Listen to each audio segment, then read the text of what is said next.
Hello guys and welcome back po sa Tarot Page Philippines. So this video, gawin natin ang weekly horoscope para po sa may mga Sun, Moon at Rising sign na Gemini for December 22 to 28. Kung bago po kayo, subscribe, like, and share. Kung hindi nyo po alam yung Sun, Moon at Rising sign nyo kasi importante siya. Sa dulo po ng video, may link tayo para mapanood mo to. Readings are for guidance purposes. Use your free will wisely. At kung gusto niyo pong ma-access ang upcoming predictive readings natin, click mo lang yung join button sa baba. Or if you want to support us, pwede niyo pong i-click ang ating thank you button or thanks button. Gemini, kamusta ka ba? So we have here is number 29, coming to life. Yan na, diba? So, nakikita mo na yung mga development. Alam mo yung teleserye na yun, yung abot kamay na pangarap. Andun na eh.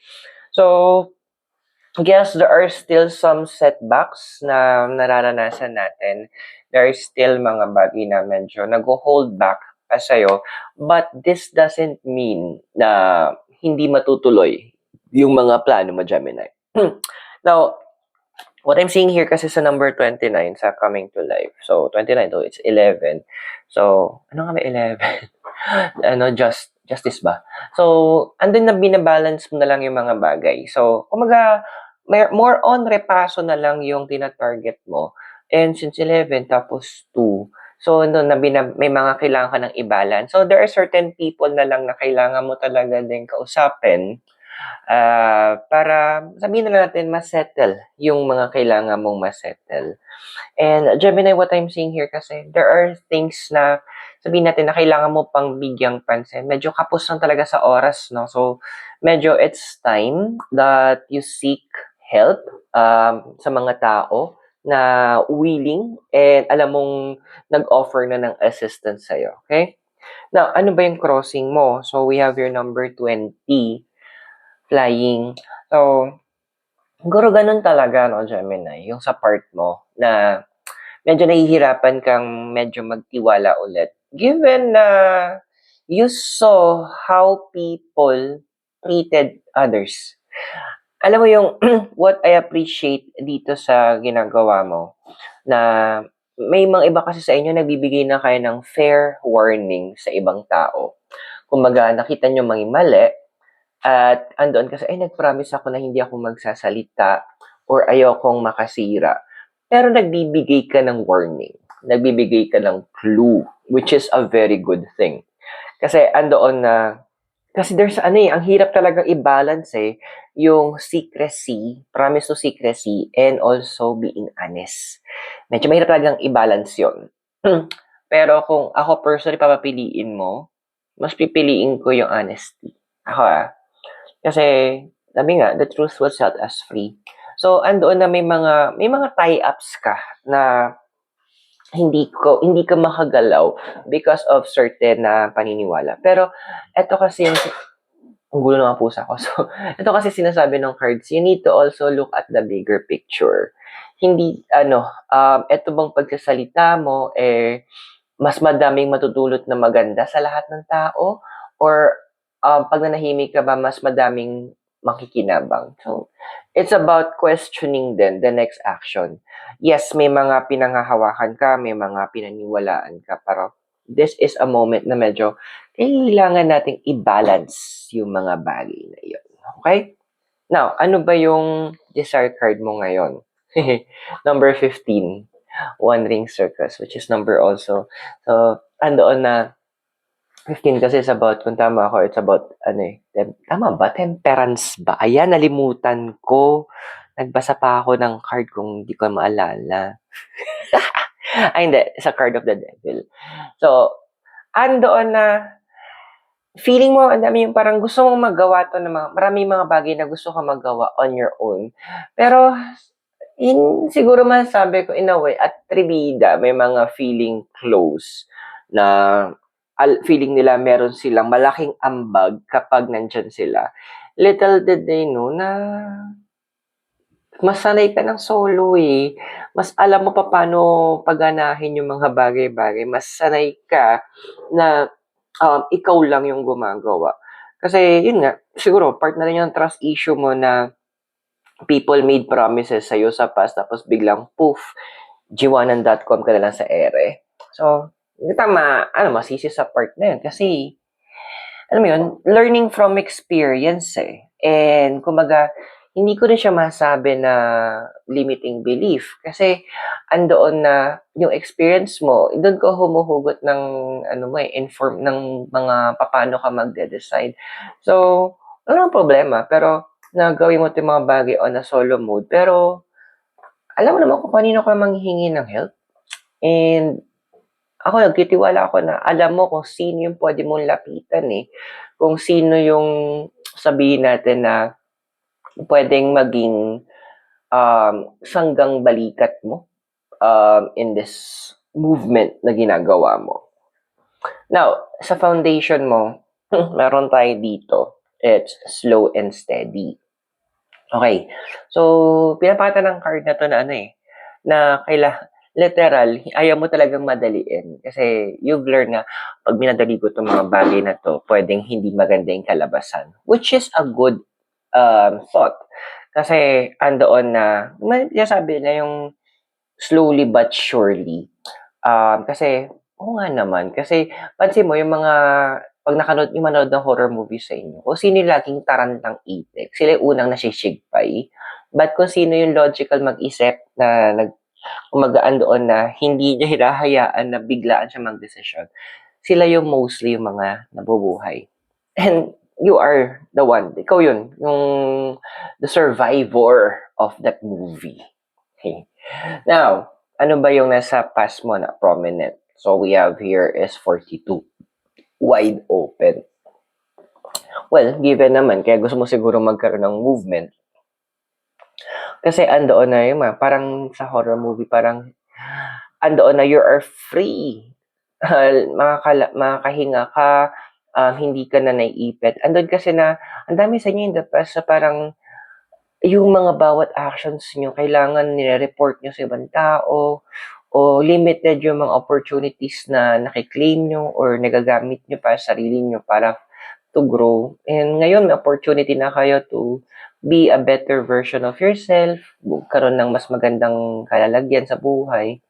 So, hindi kita mapipigilan. Actually, supportahan kita kasi everyone naman siguro deserve ng moment na maganda sa life nila. And given ang dami mo nang binigay para sa iba, hindi naman siguro kasakiman at hindi naman siguro masama na mag-invest at magbigay ka sa sarili mo, di ba?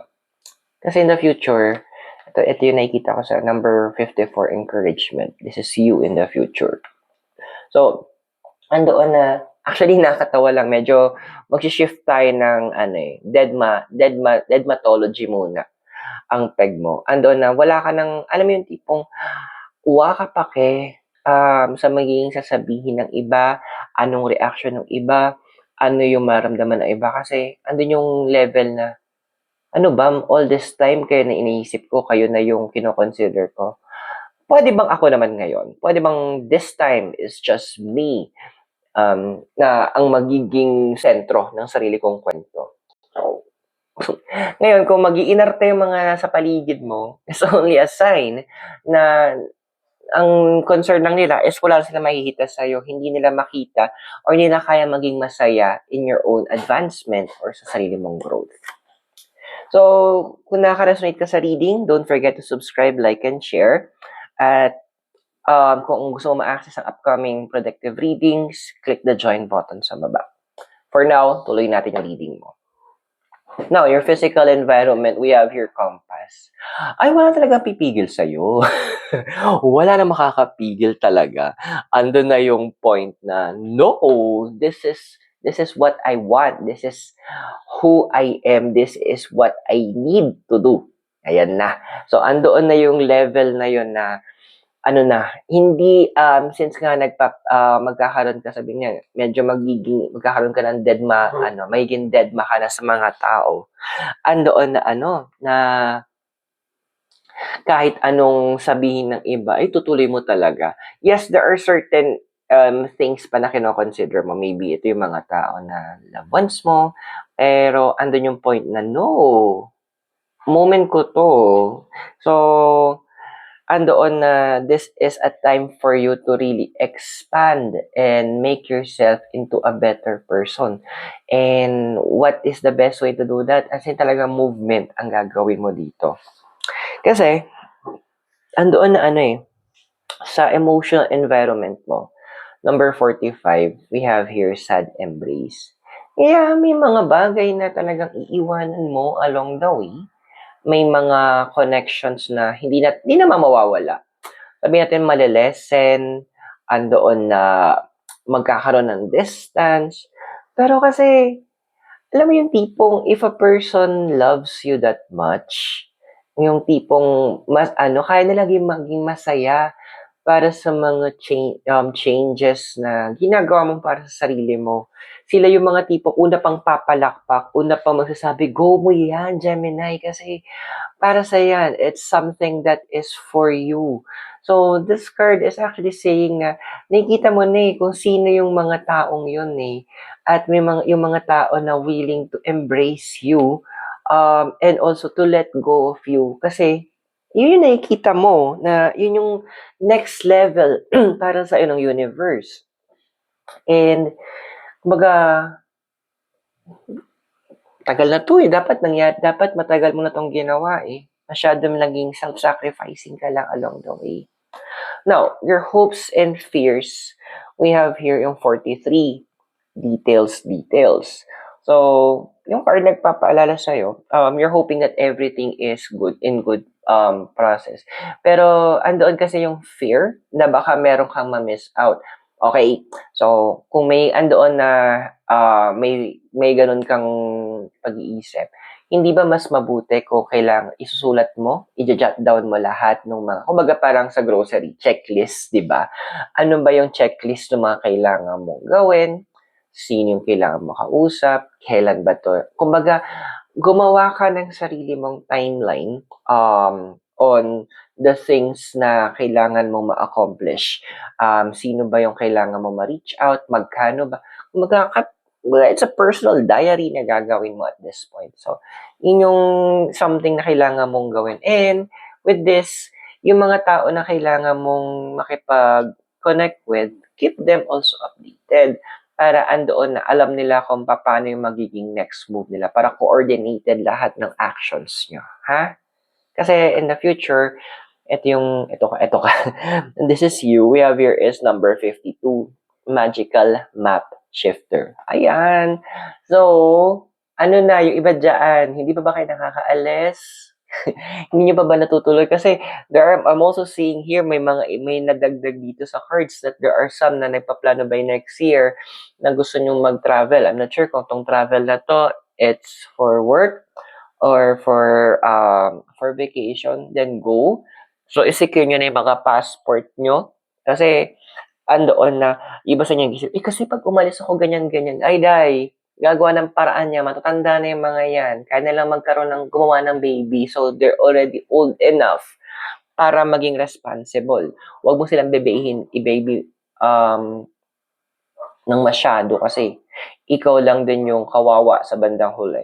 And what I'm seeing here, since there's a lot of movements, both physical and career-wise, and even in an emotional state, andoon na this movement will really make you feel na parang, ay, nakahinga ako. Kasi bago lahat na this is something different for me. So, you're the survivor. You deserve this naman. So, I hope nakatulong yung readings. Those are for guidance purposes. Use your free will wisely. And kung bago kayo, subscribe, like, and share. To access our upcoming predictive readings, click the join button sa baba. So, Gemini, maraming salamat sa'yo. God bless, Namaste, Hare Krishna, and blessed be. And hope magkita tayo. So, from Baguio City, have a great day. Bye for now.